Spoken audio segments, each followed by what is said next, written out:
played for the University of Nebraska, had a tremendous responsibility of being the first players coached strictly by Osborne. It was hard to get the old boy off to a good start, but we didn't do too bad. This picture here, that's this year's captains on the football team. So I take this down to the Historical Museum because it's the last one that'll be.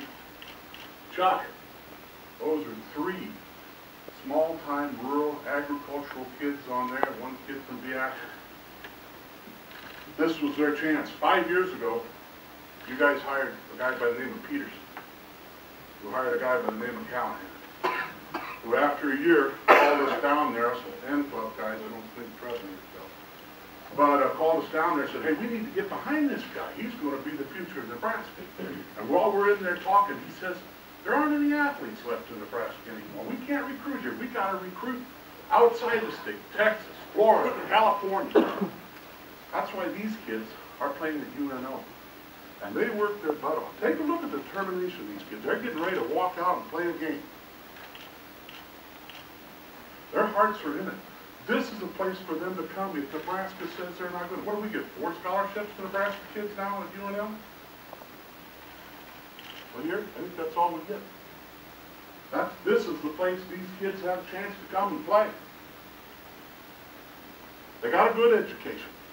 Most of these kids, that's Harrison, that's my boy, he's playing here. That's Sindelar Howell's cattle feeder. This is Pelster from over there at Petersburg, cattle feeders, farmers.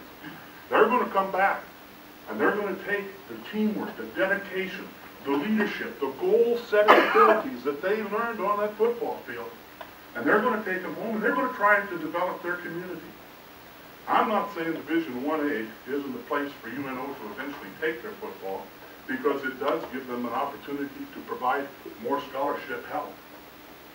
But if you've got to take it while throwing a couple of the kids under the bus to do it, I think we need to vote no, take another look, send Trev back to the board and try to figure out some way to make it work that way. I appreciate your time. Thank you, guys. Thank you very much.